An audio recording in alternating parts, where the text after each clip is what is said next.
اعوذ باللہ من الشیطان الرجیم بسم اللہ الرحمن الرحیم خواتین و حضرات السلام علیکم ورحمۃ اللہ وبرکاتہ و مغفرتہ۔ پروگرام احکام شریعت ہے، فقہ حنفی سے متعلقہ مسائل کے ساتھ حاضر ہیں۔ پچھلے پروگرام میں ایک بہن کا آپ کو مسئلہ بیان کیا تھا کہ 42 ایئرس کی ہیں اور شوہر طلاق دے چکا ہے، اور اب وہ چاہتی ہیں کہ میں اس کے پاس سے نکلوں کیونکہ ساتھ رہنا گناہ ہے، لیکن ماں باپ اور سگے بھائی بہن یہ کہتے ہیں کہ چپ چاپ اس کے ساتھ رہو، تمہاری اپنی بیٹیاں بھی ہیں، آ جاؤ گی تو مصیبت ہوگی۔ اور اگر وہ کہتی ہیں کہ مفتیان کرام نے فتویٰ دیا تو کہتے ہیں مفتیوں اور فتووں کے چکر میں مت پڑو، حرام و حلال کے چکر میں مت پڑو، تو کیا حکم شرع ہوگا؟ تو اس کا جواب میں پچھلے پروگرام میں دے چکا ہوں۔ بس یہاں پر اس بہن کے لیے ایک مشورہ باقی تھا جو مجھے دینا ہوگا۔ یہ تمام بہنیں ہماری یاد رکھیں کہ بعض اوقات ایسا ہوتا ہے کہ شوہر 3 طلاقیں دے دیتا ہے، عورت نے بقائی میں ہوش و حواس سنا ہوتا ہے، اس کو بالکل 100% یقین ہوتا ہے، لیکن شوہر مکر جاتا ہے اور وہ کہتا ہے کہ میں نے تو ایسی 3 طلاقیں نہیں دی یا کم دی ہیں، اور قسمیں بھی کھا لیتا ہے۔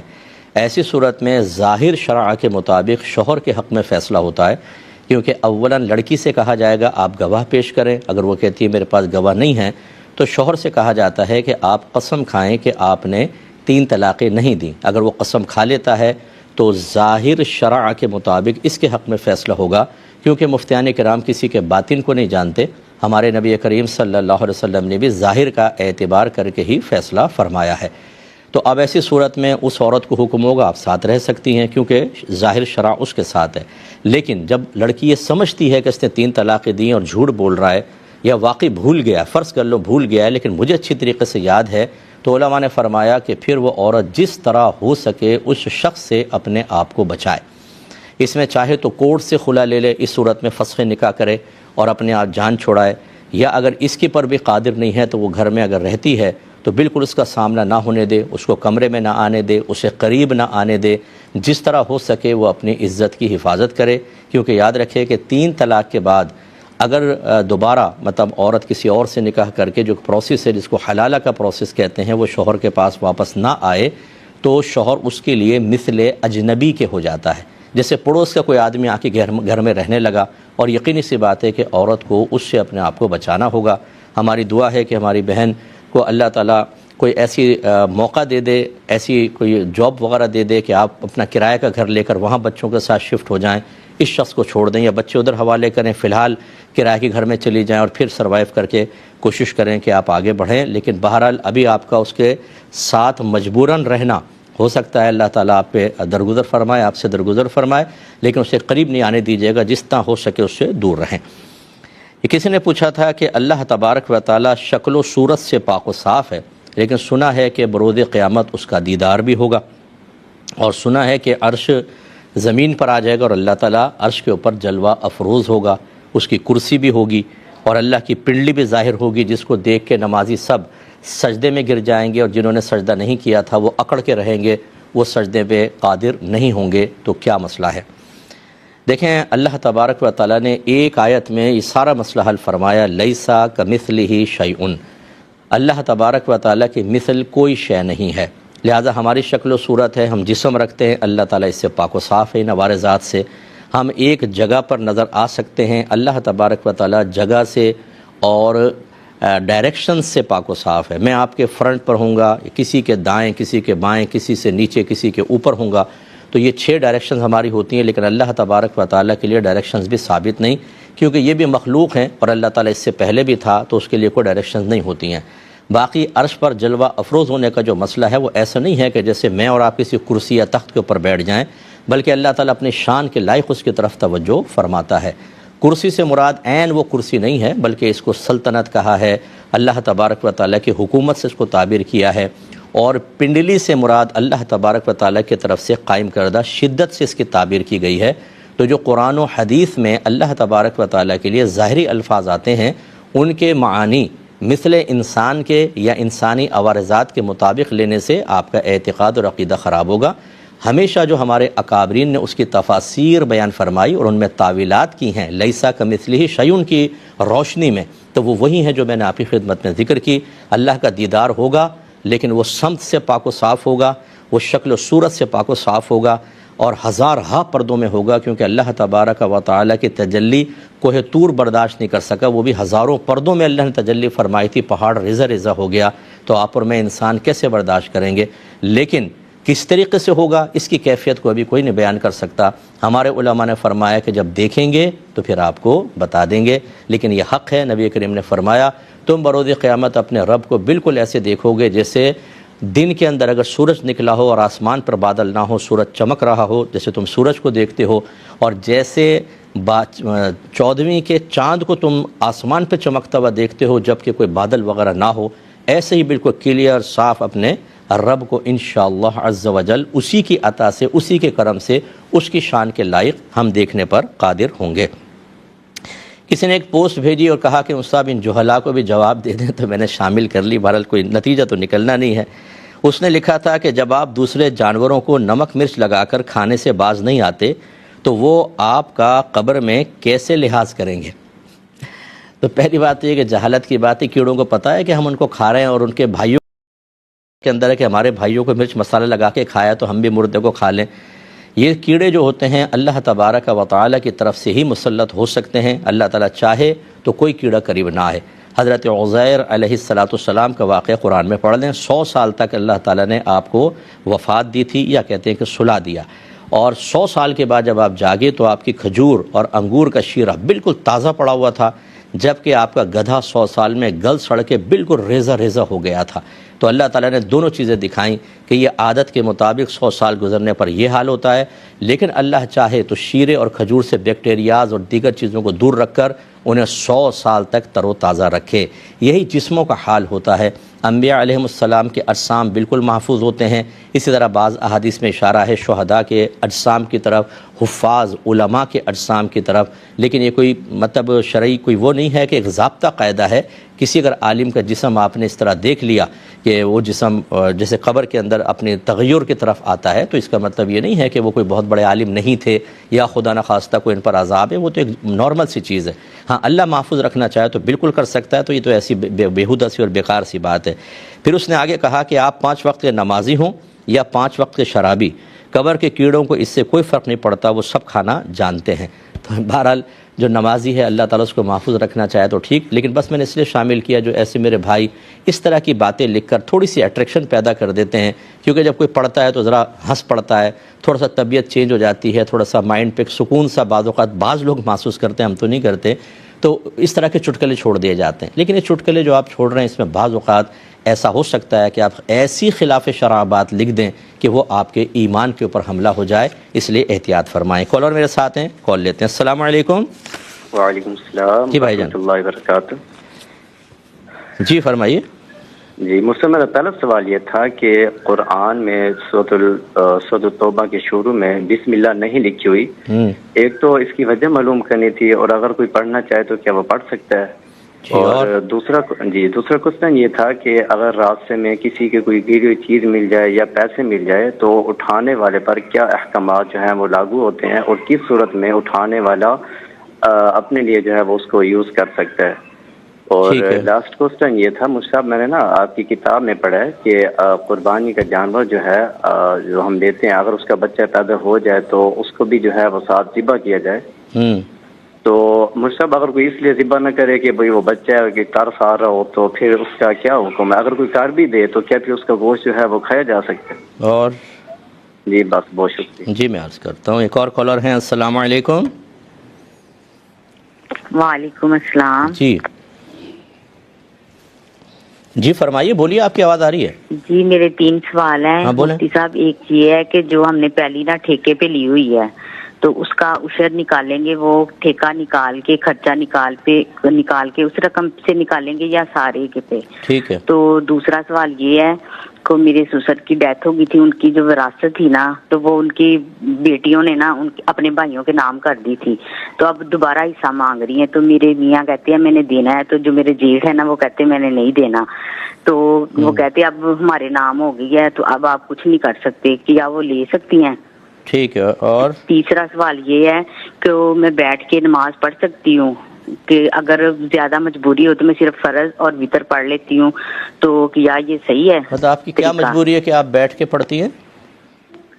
جی جب کبھی طبیعت نہ ٹھیک ہو، تھکن ہو. اچھا، تو آپ کچھ ہو یہ پھر. فرض اور وطر کے بارے میں پوچھ رہی ہیں یا سنن نوافل کے بارے میں پوچھ رہی ہیں؟ جی کبھی جب ہو نا تو پھر میں اکیلے فرض اور وطر اور نفل پڑھ لیتی ہوں بس. ٹھیک ہے، یا میری نماز ہو جائے گی؟ چلے میں بتاتا ہوں. ٹھیک ہے، میں عرض کرتا ہوں. یہ بھائی نے فرمایا کہ قرآن میں سورہ توبہ کے شروع میں بسم اللہ کیوں نہیں ہے؟ اس لیے نہیں ہے کہ نبی کریم صلی اللہ علیہ وسلم نے نہیں لکھوائی، کیونکہ قرآن جو ہے جیسے جیسے نازل ہوتا رہا تو ایک اس کی ترتیب نزولی ہوتی ہے. واقعات کے اعتبار سے ایک آیت آئی، ایک سورت آئی، کچھ آتے رہیں، یہ ترتیب نزولی ہے اور یہ آگے پیچھے رہیں. اور ایک ہوتی ہے ترتیب جماعی کہ نبی کریم صلی اللہ علیہ وسلم جب کوئی آیت آتی اور صحابہ کو لکھواتے تو فرماتے کہ اس کو فلاں سورت کی فلاں آیت کے آگے لکھ دو. تو اب نزول کے اعتبار سے ترتیب علیحدہ تھی اور جمع کے اعتبار سے علیحدہ تھی.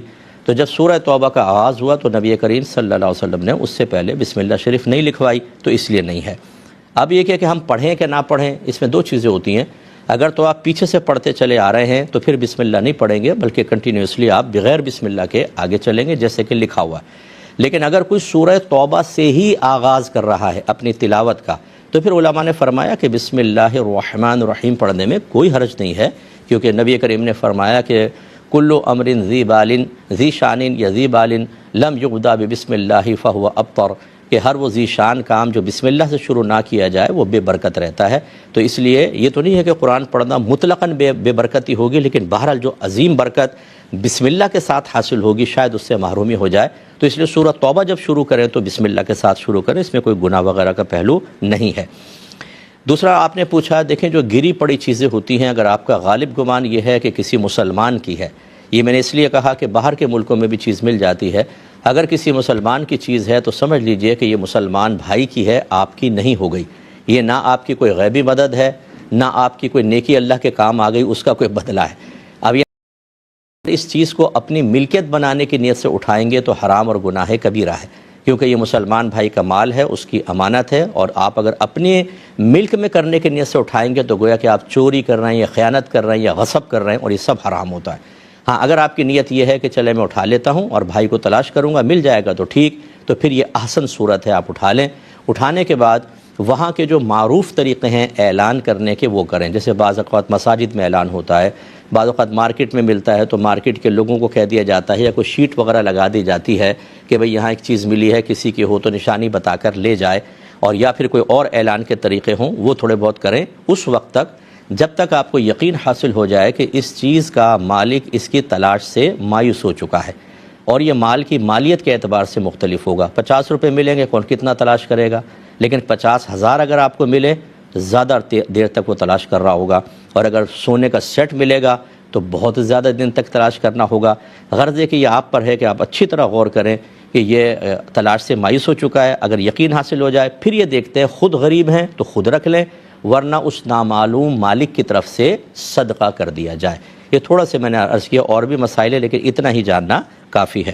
ایک مختصر سا بریک لیں گے، ہمیں یقین ہے آپ ہمارے ساتھ ہی رہیں گے. بسم اللہ الرحمن الرحیم. بھائی نے پوچھا تھا کہ اگر ہم قربانی کا جانور لاتے ہیں، گائے جیسے لے آئے اور اس نے پہلے بچہ دے دیا ہے، ایک تو ہوتا ہے کہ پہلے بچہ دے دیا تو اس بچے کو بھی ماں کے ساتھ ہی ذبح کرنا ہوتا ہے کیونکہ وہ اس قربانی کا حصہ ہے. اور بعض اوقات ایسا ہوتا ہے جب آپ ذبح کر دیتے ہیں تو پیٹ سے بچہ برآمد ہوتا ہے اور زندہ ہوتا ہے، تو اس کے لیے بھی حکم شرعی یہ ہے کہ اس کو ذبح کیا جائے.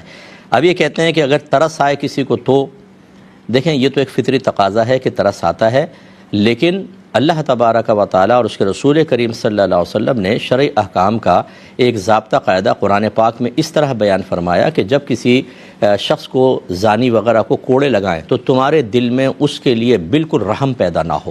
کیا مطلب کہ جب ہم شرعی احکام کا تقاضا پورا کرتے ہیں تو اس وقت پھر وہ ترس کی جو کیفیت ہے، اگر وہ شرعی احکام کی تکمیل کی راہ میں رکاوٹ بن رہی ہے، ایسا ترس اللہ کی بارگاہ میں قابل قبول نہیں ہے.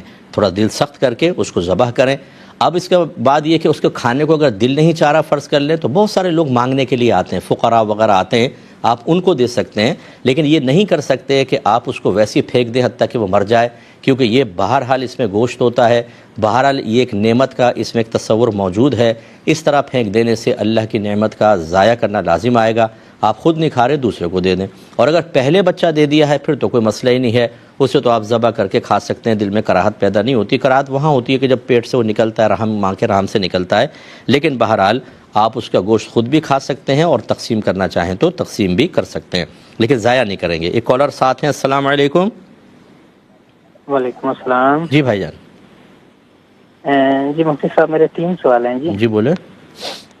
ایک سوال ہے, میں یہ عرض کرنا چاہتا ہوں کہ ہمارے پاس اکثر کسٹمر آتے ہیں, کپڑے دکان پہ میں کام کرتا ہوں, تو وہ کہتے ہیں جی جو خرید و فروخت پہ بحث ہے, ریٹ کم بڑھتی کرنا, یہ فرمان رسول ہے, کیا یہ واقعی ٹھیک ہے؟ ٹھیک ہے. اور دوسرا سوال یہ ہے کہ والدہ صاحبہ کی عمر تقریباً 80 سال کے قریب ہے جی, تو جب وہ نماز پڑھتے ہیں تو پہلی رکعت کھڑے ہو کر پڑھتے ہیں اور باقی 3 رکعتیں وہ بیٹھ کر ہی پڑھتے ہیں, فرض یا سنت ہوں, تو ان کے لیے کیا یہ ٹھیک ہے؟ ٹھیک ہے.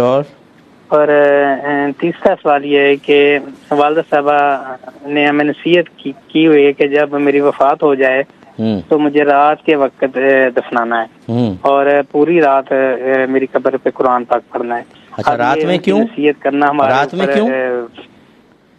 اس میں کیا حکمت ہے؟ رات میں دفنانے کی وصیت میں کیا ہے؟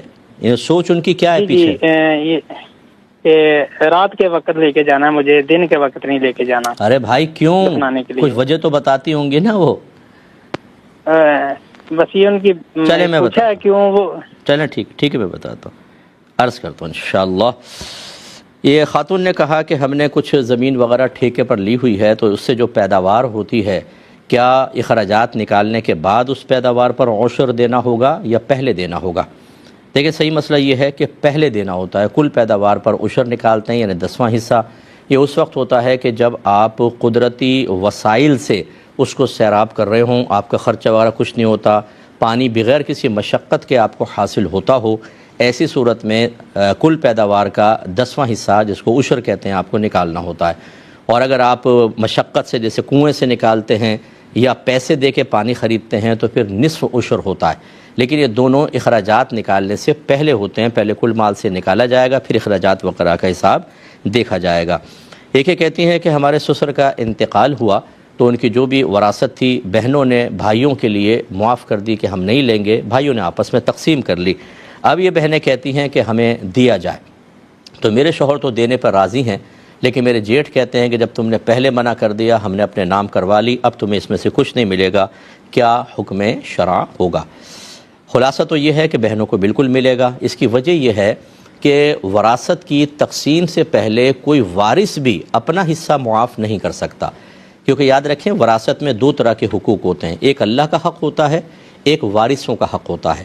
اللہ کا حق تو یہ ہے کہ اس وراثت کو تقسیم کی جائے, تقسیم کیا جائے, یعنی وراثت کی تقسیم حق شرع ہے, یہ کوئی حق شرع کو ساقط نہیں کر سکتا.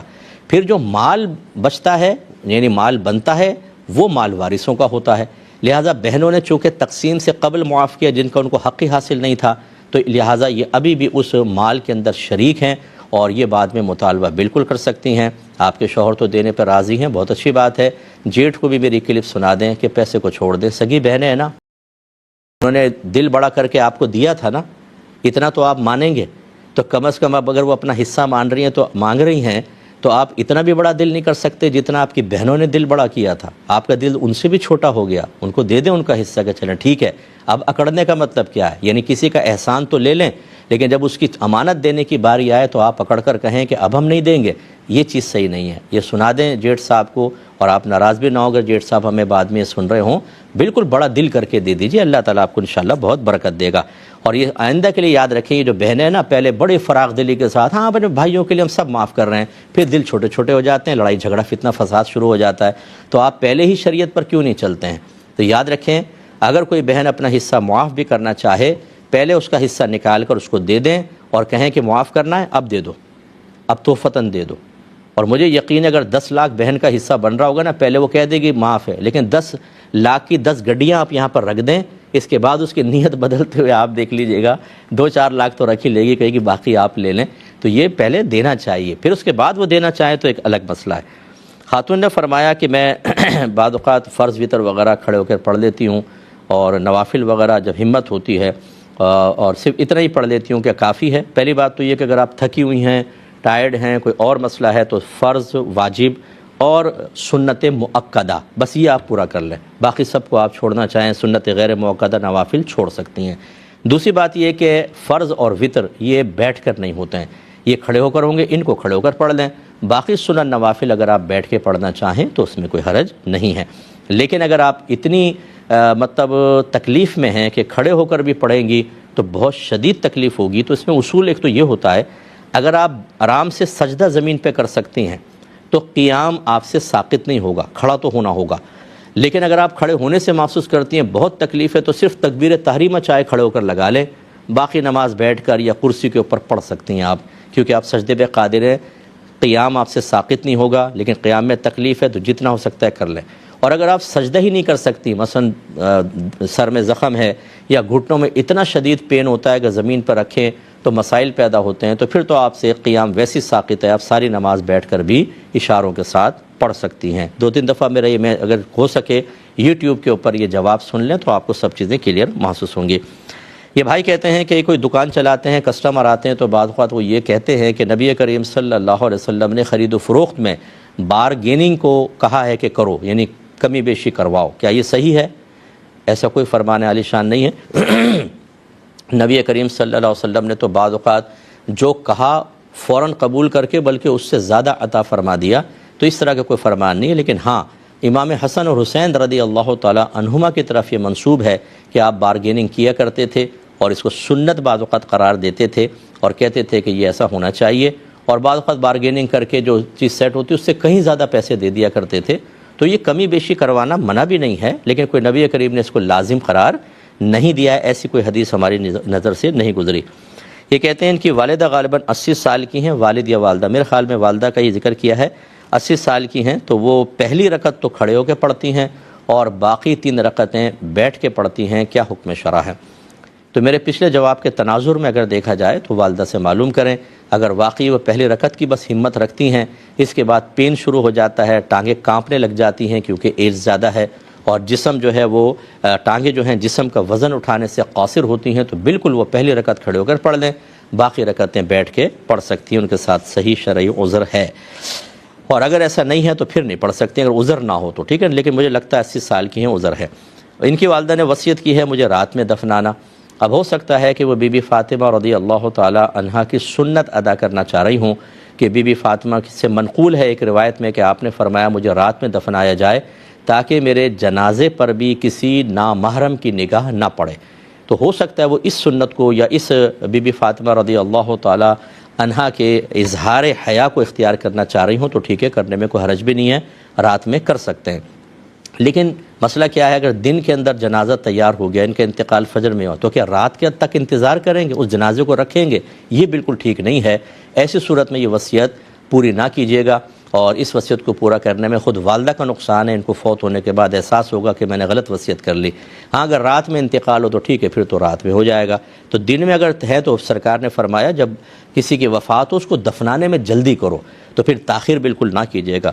اور دوسری ان کی جو وصیت ہے کہ اگر رات میں مجھے دفناؤ پھر پوری رات میری قبر کے پاس رہنا، تو بہرحال یہ پورا کرنا چاہیں تو کوئی حرج بھی نہیں ہے، لیکن اتنی دیر وہاں پر رہنا کہ جتنی دیر میں ایک اونٹ ذبح کر کے اس کا گوشت تقسیم کر دیا جائے، یہ حضرت عبداللہ بن عمر رضی اللہ تعالی عنہما کی نصیحت اور وصیت پہ سے ہے کہ آپ نے یہ تنبیہ کی کہ جب مجھے دفنا دیا جائے تو اتنی دیر تک میری قبر پر ٹھہرنا۔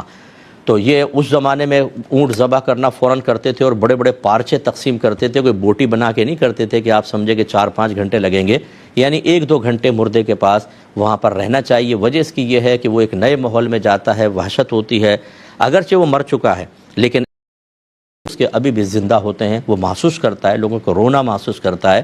حتیٰ کہ بخاری کی روایت نبی کریم صلی اللہ علیہ وسلم فرماتے ہیں کہ جب لوگ مردے کو دفنا کر چلتے ہیں تو مردہ ان کی جوتیوں کی کھڑکھڑاہٹ یا سرسراہٹ کو سنتا ہے، یعنی وہ سن رہا ہوتا ہے، وہ محسوس کر رہا ہوتا ہے، اسی لیے گھر والے روتے ہیں تو اس کو تکلیف بھی ہوتی ہے، تو وہاں پر پھر اس کو انسیت محسوس ہوتی ہے کہ میرے اپنے اطراف میں موجود ہیں، تو 1-2 گھنٹے ٹھہرنا چاہیے۔ آپ کی والدہ کی وصیت تو اچھی ہے، لیکن پوری رات کو فالو کرنا کہ پوری رات کو اس وصیت کو فالو کرنا اس طرح کہ پوری رات وہاں بیٹھے، یہ ضروری نہیں ہے۔ مختصر سا بریک لیں گے، ہمیں یقین ہے آپ ہمارا انتظار فرمائیں گے۔ بسم اللہ الرحمن الرحیم. ایک بہن نے کویسچن کیا تھا کہ ہماری ایک پڑوسن ہے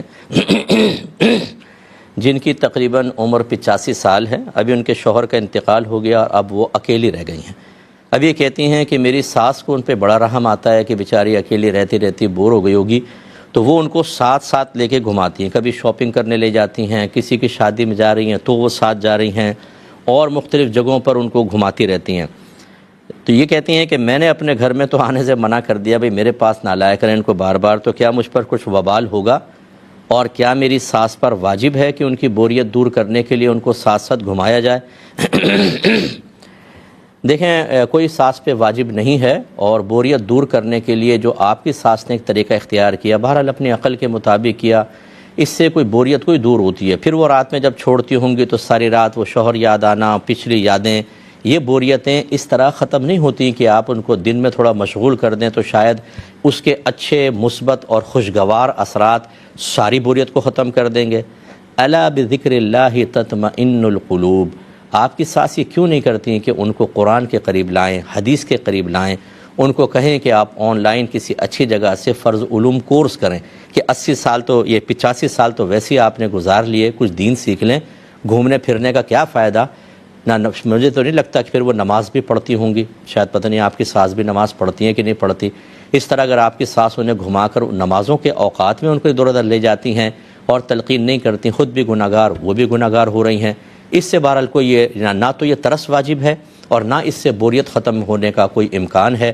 اللہ کی طرف ان کو بلائیں، آخری وقت چل رہا ہے، شوہر چلے گئے، اب تو نصیحت اور عبرت حاصل کرنی چاہیے، نہ یہ کہ شاپنگ مالوں میں گھومیں. انہیں اپنی قبر کی فکر کرنی چاہیے اور ساس کو یہی سوچ اور فکر دینی چاہیے. اور اگر آپ کے توسط سے آپ کی ساسی بات سن رہی ہیں تو میں اپنی محترم خاتون والدہ میں کہہ لیتا ہوں، چلیں میری والدہ سے میری گزارش ہے آپ بھی اپنی آخرت کی فکر کریں، گھومنا پھرنا چھوڑ دیں، اب تھوڑا سا اللہ کو بھی راضی کر لیں بالکل یکسوئی کے ساتھ. تو اس طریقے کے معاملات ٹھیک نہیں ہوتے ہیں. اور آپ اگر منع کر رہی ہیں تو اس میں کوئی شرعی طور پہ حرج نہیں کہ ہر تیسرے دن وہ آ کر بیٹھ جائیں گی، 2-2 گھنٹے بیٹھے رہیں گی بوریت ختم کرنے کے نام پر، اور یقیناً آپ کی پرسنل لائف ڈسٹرب ہوگی. اس لیے اگر آپ منع کرتی ہیں تو آپ پر کوئی وبال نہیں ہے. ایک بہن نے کہا کہ میں سارا دن جاب کرتی ہوں اور درس نظامی بھی کر رہی ہوں، گھر کے سارے کام بھی میں ہی کرتی ہوں، اور اب میرا ایک بچہ ہے جو 7 سال کا ہے، وہ چونکہ پھر میں اکثر اس کو ٹائم نہیں دے پاتی تو وہ کچھ بچوں کو سوشل میڈیا پہ دیکھ کر یا دیگر معاملات میں بہت ہی بدتمیزی کرنے لگا ہے. جب میں اپنے شوہر سے کہتی ہوں تو وہ کہتے ہیں کہ اپنے بچے کو ٹائم دو، اگر تم یہ ٹائم نہیں دو گی تو ایسا ہی ہوگا. کیا حکم شرع ہے؟ دیکھیں، آپ کے ہسبینڈ ایک طریقے سے تو بالکل ٹھیک کہہ رہے ہیں، اگرچہ مجھے آپ کی مجبوریوں کو نہیں پتہ کہ جاب آپ کی کیا مجبوری ہے. اگر بہت ہی شدید قسم کی مجبوری ہے تو بہرحال ایک الگ چیز ہے، اگر نہیں ہے تو آپ کو اپنے بچے کو ٹائم دینا چاہیے، کیونکہ شریعت نے پہلے سال سے 7 سال تک بچے اگر لڑکا ہے تو اس کی پرورش کی ذمہ داری ماں کے ذمہ رکھی ہے. 7 سال کے بعد پھر باپ کا بڑا کردار شروع ہوتا ہے، اور اگر بچی ہوتی ہے تو 1 سال سے 9 سال تک ماں کو اس کی شروع کی دیکھ بھال کرنی ہوتی ہے، تربیت کرنی ہے، اخلاق سکھانے ہیں، عقیدے اس کی عمر کے لحاظ سے تھوڑے سکھانے ہیں، شرعی احکام سکھانے ہیں. یہ ماں کی ذمہ داری ہوتی ہے. پھر والد صاحب کی ذمہ داری 9 سال کے بعد سٹارٹ ہوتی ہے. تو آپ اب کیا توقع تمنا کرتی ہیں کہ سارا دن آپ جاب پر رہتی ہیں، پھر آپ درس نظامی بھی کرتی ہیں، پھر آپ گھر کا کام بھی کرتی ہیں، بچے کو بالکل ٹائم نہیں دیتے، تو کیا وہ فرشتہ بن کر رہے گا؟ ایسا تو نہیں ہوگا. لازم بات ہے کہ وہ اپنا ٹائم اسپینڈ کرنے کے لیے ماں کی طرف دیکھے گا. باپ وہ ہے نہیں تو وہ سوشل میڈیا پر جائے گا، اور وہاں کے گندے اثرات کو اگر وہ قبول کر رہا ہے تو یہ تو کوئی تعجب خیز بات نہیں. آپ نے کیسے توقع کی کہ 7 سال کا بچہ آپ کی عدم توجہی اور عدم موجودگی کے باوجود بالکل فرما بردار ہو، زبردست قسم کا تربیت یافتہ ہو؟ کون کرے گا اس کی تربیت؟ آپ پر ذمہ داری ہے. یاد رکھیں یہ دونوں پر ذمہ داری ہوگی. اور اچھی طرح یاد رکھیں نبی کریم نے فرمایا کہ کلکم راعٍ وکلکم مسئول عن رعیتہ، تم میں سے ہر شخص نگہبان ہے، اس سے بروز قیامت اس کے ماتحت کے بارے میں کویسچن ہوگا. طویل حدیث ہے لیکن اس کا ایک حصہ یہ ہے کہ شوہر سے اس کی بیوی بچوں کے بارے میں کویسچن ہوگا، اور عورت سے شوہر کے گھر کے بارے میں کویسچن ہوگا. تو یہ آپ لوگوں سے کویشچن ہوگا یہ بچہ بدتمیز کیسے ہوا تھا، بے نمازی کیسے ہوا تھا، یہ خراب چیزوں کی طرف کیسے گیا، کہ آپ نے تربیت کی تھی کہ نہیں کی تھی، علم سکھایا تھا کہ نہیں سکھایا تھا. تو اس لیے آپ کو توجہ کرنا ضروری ہے.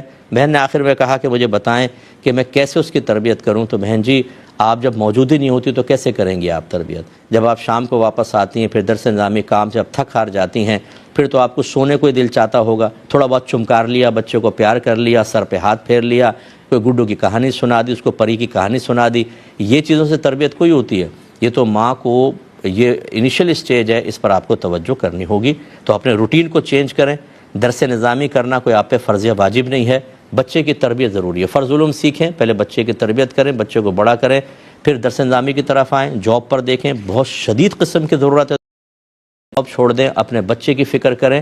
آپ جاب کر کے کچھ حاصل بھی کر لیں گی، اگر خدا نخواستہ بچہ آپ کے ہاتھ سے نکل گیا ساری زندگی پچھتاتی رہیں گی آپ. یہ جاب آپ کو کیا نفع دے گی؟ اس لیے فیصلہ آپ کو کرنا ہے. سجیشن ہم دے سکتے ہیں، مشورہ دے سکتے ہیں، اب آپ کو آگے خود ہی کرنا ہوگا. یہ کہتے ہیں کہ ایک خاتون نے پوچھا تھا کہ عورتوں کو شادی میں جو زیور ملتا ہے وہ اپنے شوہر کی مرضی کے بغیر سیل نہیں کر سکتی ہیں، تو زکوٰۃ اس کی کون دے گا، شوہر دے گا یا بیوی دے گا؟ اور عورت کے پاس کتنا مال ہو تو اس پہ قربانی واجب ہوتی ہے؟ دیکھیں بہن، آپ نے شاید اپنے خاندان کے حساب سے یہ بات کہی. پہلی بات تو یہ کہ جو شادیوں میں سونا وغیرہ چڑھایا جاتا ہے، سسرال کی طرف سے چلے میں بات کر لیتا ہوں، تو اس میں دو چیزیں ہوتی ہیں. اگر تو سسرال والوں نے دلہن کی ملکیت کر دیا ہے، اس کو مالک بنا دیا ہے، تو دلہن مالک ہے، وہ مالکہ ہو گئی، تو لازم بات ہے کہ زکوٰۃ اسی کی طرف متوجہ ہوگی، اس مال کی زکوٰۃ اس کو نکالنی ہوگی. اور بعض سسرال ایسے ہوتے ہیں کہ وہ برملا کہہ دیتے ہیں کہ ہم مالک نہیں بنا رہے، صرف بچی کو استعمال کے لیے دے رہے ہیں، اور بعد میں وہ سونا گولڈ اپنے پاس لے کر رکھ لیتے ہیں. ایسی صورت میں یقیناً وہ لڑکی اس کی مالکہ نہیں ہے، تو زکوٰۃ ان لوگوں کے اوپر ہوگی. دوسری بات یہ ہے کہ جب بچی کو دیا جاتا ہے تو وہ شوہر کی مرضی کے بغیر سیل نہیں کر سکتی. یہ آپ کے گھر کے اندر ہوتا ہوگا، ہمارے گھر کے اندر تو ہمارے خاندان میں ایسا نہیں ہے. عورت جب مالکہ ہو گئی وہ چاہے تو اس کو بیچے، چاہے کسی کو تحفہ دے. وہ جب مالکہ ہے تو کون روک سکتا ہے؟ شوہر بھی نہیں روک سکتا، اس کو منع نہیں کر سکتا. آپ کے ہاں اگر کرتے ہیں تو الگ بات ہے. فرض کر لیں کہ آپ کو مالک بنا دیا اور شوہر بیچنے سے منع کر رہا ہے، تو آپ ہی مالکہ رہیں گی اور زکوٰۃ آپ ہی پہ بنے گی، شوہر پہ نہیں بنے گی. آپ ہی کو اس کا حساب و کتاب کر کے پھر زکوٰۃ ادا کرنی ہوگی. اور زکوٰۃ کے مسائل کے لیے آپ یوٹیوب پہ جا کے لکھیں زکوٰۃ کے مسائل بائی مفتی اکمل، تو آپ کو ایئر وائی کیو ٹی وی کے بہت ساری ایسی کلپس وغیرہ مل جائیں گی جس سے آپ زکوٰۃ کے مسائل سمجھنے پر قادر ہوں گے. اور یہ جو آپ نے کہا کہ عورت کے پاس کتنا مال ہو تو قربانی واجب ہوگی، اگر آپ کے پاس 7.5 تولہ سونا ہے یا 52.5 تولہ چاندی ہے، یا اتنا کیش ہے جس سے آپ 52.5 تولہ چاندی خرید سکتی ہوں، یا اتنا مال تجارت ہے جو 52.5 تولہ چاندی کے برابر ہو، تو آپ پہ قربانی واجب ہے. ٹھیک ہے. اور اگر فرض کر لیں کہ ان میں سے کوئی ایک اتنا زیادہ مال نہیں ہے، تھوڑا سا سونا تھوڑی سی چاندی ہے، تو پھر دونوں کو ملاتے ہیں، اور جب دو مالوں کو ملاتے ہیں تو نصاب 52.5 تولہ چاندی کا بنتا ہے. لیکن اس میں ایک امپورٹنٹ بات یہ ہوتی ہے کہ آپ کی ذاتی ملکیت میں گھر میں حاجت اصلیہ سے جتنا زیادہ سامان ہے اس کی قیمت کو بھی جمع کیا جاتا ہے. حاجت اصلیہ سے مراد وہ تمام سامان جو آپ کی بہت زیادہ سخت ضرورت کا ہو اور اس کے بغیر آپ کی زندگی تنگ ہو جائے. اس میں بستر، کپڑے، جوتے جو آپ یوز کر رہے ہیں، اور آپ کی واشنگ مشین، آپ کا اے سی، آپ کے کچن کے سارے معاملات، برتن وغیرہ، اسی طرح آپ جو بھی آپ روزمرہ چیزیں استعمال کر رہی ہیں وہ سب، واشنگ مشین وغیرہ، فریج، سب اس میں آتا ہے. لیکن اس کے علاوہ اگر آپ نے ڈیکوریشن پیسز لگائے ہوئے ہیں، اگر آپ نے تغرے لگائے ہوئے ہیں، اگر آپ کے کچھ سوٹ ایسے ہیں جو بڑے مہنگے لیکن اب آپ نے ان کو استعمال نہیں کرتی، وہ الماری میں ایسی پڑے ہوئے ہیں، ان سب کی قیمت بھی لگائی جاتی ہے. اسی لیے جب ہم یہ کہتے ہیں کہ 1 تولہ سونا بھی ہو تو بعض اوقات قربانی لازم ہوتی ہے، اس لیے کہ بہت ہی کوئی شاذ اور نادر صورتحال ہوگی کہ کسی کے پاس 1 تولہ سونا ہو اور گھر کے اندر حاجت اصلیہ سے زیادہ کوئی سامان ہی اس کی ملکیت کے اندر نہ ہو. عورتوں کے پاس بہت کچھ ہوتا ہے، تو اس لیے اس کا بھی حساب کرنا ہوتا ہے. حتیٰ کہ علماء نے فرمایا کہ اگر آپ کے 4 کمرے ہیں، 2 بالکل بند پڑے ہوئے ہیں، 2 آپ استعمال کر رہے ہیں، تو ان 2 بند کمروں کی قیمت کا بھی حساب کیا جاتا ہے. اور اس میں جتنے آپ کے پلاٹ ہیں، آپ کی دکانیں ہیں، کرائے پہ مکان چڑھائے ہوئے ہیں، ان سب کی قیمت کا بھی اعتبار ہوتا ہے. تو اس لیے اچھی طریقے سے قربانی کے وجوب کی شرائط کو اپنے اندر دیکھنا چاہیے. تو بہت ساری بہنوں پہ قربانی بن رہی ہوتی ہے، لیکن یہ سالہ سال سے نہ کر کے گناہ کبیرہ کی مرتکبہ ہو رہی ہوتی ہیں. اور بعض تو اتنی سمجھدار بہنیں مجھے ملی ہیں کہ وہ کہتی ہیں کہ مسئلہ نہ پوچھو، مولویوں سے پوچھو گے تو قربانی واجب ہو جائے گی. یعنی اس کا مطلب ہے نہیں پوچھیں گے تو اللہ تعالیٰ آپ کو تمام وجوب سے، فرائض سے بالکل بری ذمہ کر دے گا، اور آپ بروز قیامت آ کر کہیں گے کہ چونکہ انہوں نے فرائض اور واجبات سیکھے تھے، ان سب کی گرفت کرو، میں نے تو سیکھے نہیں تھے، مجھے جنت دے دو۔ بہت بھولی ہیں آپ ماشاءاللہ، اور آپ نے اپنی ایک شریعت وضع کر لی، اپنا ہی ایک قانون بنا لیا، اپنی ہی آپ نے سوچ اور فکر کے ذریعے اللہ تعالیٰ اس کے رسول کے لیے فیصلے بھی کر لیے اور آخرت کا فیصلہ بھی کر لیا۔ علم سیکھنا آپ پہ فرض اور واجب ہے۔ اگر لا علمی میں آپ نے زکوٰۃ ادا نہیں کی، قربانی نہیں دی، تو میدان محشر میں آپ کی بڑی شدید گرفت ہے۔ کسی بھائی نے پوچھا کہ مشروم کا استعمال کیسا ہے؟ دیکھیں جائز ہے، پودوں کی قسم میں سے ہوتی ہے، لیکن بعض زہریلی ہوتی ہیں، اس لیے اچھی طریقے سے پہلے معلوم کر کے پھر اس کو کھایا جا سکتا ہے، اس میں کوئی حرج نہیں ہے۔ ایک بھائی نے کہا کہ میں ایک ٹریول ایجنسی چلاتا ہوں، تو ہمارا ٹکٹنگ کا ایسا معاملہ ہوتا ہے کہ بعض اوقات سامنے والا کہتا ہے کہ میں کیش نہیں دے رہا ہوں، آپ ادھار پہ مجھے ٹکٹ دے دو۔ تو اگر ہم کیش پر دیتے ہیں نقد کے اوپر تو کم قیمت لگاتے ہیں، لیکن جب وہ ادھار پہ کہتا ہے تو کچھ ہزار بڑھا کر اس کو ٹکٹ بیچتے ہیں، تو کیا یہ شرعاً صحیح ہے یا نہیں؟ جی بالکل صحیح ہے۔ اگر آپ دو آپشن اس کے سامنے رکھتے ہیں، کیش میں اتنا، ادھار میں اتنا، اگر وہ کسی ایک آپشن کو اختیار کر لیتا ہے کہ چلو نقد یا ادھار، تو بالکل ٹھیک ہے۔ اور اگر آپ نے کہا نقد اتنا، ادھار اتنا، اس نے کہا ٹھیک ہے، اب ایک کو متعین نہیں کیا نا، تو یہ سودا ٹھیک نہیں ہوگا، یہ آپ بھی گناہ گار ہوں گے، وہ بھی، یہ صحیح نہیں ہے، اور یہ ہوگی نہیں، سمجھ لے بے۔ لیکن اگر آپ نے دونوں آپشن سامنے رکھے اور وہ کسی ایک کو اختیار کر لیتا ہے، تو نقد میں کم اور ادھار میں زیادہ پیسے لینے میں شرعاً کوئی حرج نہیں ہے، آپ بالکل کر سکتے ہیں۔ ایک بھائی نے باہر سے کویسچن کیا تھا کہ ہمارے یہاں ایک سپر مارکیٹ ہے، وہ ہمیں یہ کہہ رہی ہے کہ آپ اپنے قربانی کا جانور ہمیں دیں، ہم آرڈر بک کرتے ہیں، ہم اس جانور کو ذبح کریں گے، گوشت بنائیں گے، سب کچھ کریں گے، اور فلاں پھر ہماری شاپ ہے، اس پہ وہ تھیلوں کے اندر بند ہوگا، آپ آرام سے وہاں سے اٹھا کر لے جائیں۔ تو اب یہ کہتے ہیں کہ کیا ہم ان کے ذبح کرنے پر اعتماد ٹرسٹ کر سکتے ہیں؟ پتہ نہیں صحیح ذبح کریں نہ کریں، کیا حکم شرع ہوگا؟ دیکھیں اگر وہ سپر مارکیٹ والے مسلمان ہیں، اور میرا گمان ہے کہ مسلمان نہیں آفر کی ہوگی، تو بالکل آپ اس پر اعتماد کر سکتے ہیں۔ جب ہم شادی بیاہ میں جاتے ہیں، جتنی مرغیاں اور بکرے اور گائے کے گوشت ہمارے سامنے آتے ہیں، تو کیا ہم میزبان سے پوچھتے ہیں کہ یہ پہلے ذبح صحیح ہوئے کہ نہیں ہوئے؟ ٹھیک ہے نا، تو ہم اس پہ اعتماد کرتے ہیں کہ میزبان مسلمان ہے، صحیح کٹوا کر ہی لایا ہوگا۔ اسی طرح اگر ایک مسلمان آپ کو آفر کر رہا ہے، تو بالکل آپ اس کے اوپر ٹرسٹ کر سکتے ہیں۔ ہاں اگر آپ کو کسی طریقے سے پتہ چل جائے کہ یہ بے پرواہ قسم کے لوگ ہیں اور صحیح طریقے سے ذبح نہیں کرتے، تو احتیاط کریں، اور اگر ایسا نہیں ہے تو تحقیق کی بھی حاجت نہیں ہے، مسلمان ہے تو بالکل آپ ان سے ذبح کروا سکتے ہیں، اور آپ کے لیے طیب اور حلال ہے۔ ایک بہن نے پوچھا تھا کہ ہر 16 تاریخ کو سیدہ یعنی بی بی فاطمہ رضی اللہ تعالی عنہا کا روزہ رکھنا کیسا ہے؟ کیا یہ صحیح ہے؟ ان کا روزہ رکھنے کا مطلب اگر یہ ہے کہ میں روزہ رکھ کر اور اس کا ثواب ان کو ایصال کر دوں، اچھی بات ہے، وہ 16 ہی ضروری نہیں ہے، آپ کسی بھی دن بھی رکھ سکتے ہیں، 16 کی تخصیصی کیا، تو کوئی مسئلہ نہیں ہے۔ اور اگر یہ ہے کہ بی بی فاطمہ کچھ 16 تاریخ کو روزہ رکھتی تھی اس لیے میں کر رہی ہوں، تو چلے اگر ان کے سنت سے ثابت ہے پھر بھی آپ کر سکتی ہیں۔ پھر وہ کہتے ہیں کہ 16 سیدہ کی کہانی اور روزہ رکھنے کی منت ماننا صحیح ہے کہ نہیں؟ یہ دو چیزیں نہ کریں، اس کی تفصیل انشاءاللہ زندگی رہی تو میں نیکسٹ پروگرام میں آپ کو ذکر کر دوں گا۔ پروگرام کا وقت تقریباً ختم ہو رہا ہے۔ اپنے میزبان کو، ہماری کیو ٹی وی کی پوری ٹیم کو اجازت مرحمت فرمائیں۔ میں آپ سے گزارش کرتا ہوں کہ اپنے زندگی کے مختصر ہونے کو خدا را اپنے پیش نظر رکھیں، اور موت سے پہلے پہلے اپنی قبر کے لیے، اپنی آخرت کے لیے کچھ کر جائیں۔ کوئی آپ کو یاد نہیں رکھے گا، بھول بھال جائیں گے، ہمیں بھی بھول جائیں گے، ہم قبر میں جائیں گے، کچھ عرصے لوگ یاد رکھیں گے، اس کے بعد نئے علماء آ جاتے ہیں، دیگر لوگ آتے ہیں، سب بھول بھال جاتے ہیں، تو پھر ایک عام آدمی تو بیچارہ اس کو زیادہ توجہ کرنی چاہیے۔ اللہ تعالی ہم سب کو اپنی آخرت کی صحیح فکر کرنے کی توفیق عطا فرمائے۔ آمین۔ وآخر دعوانا ان الحمد للہ رب العالمین۔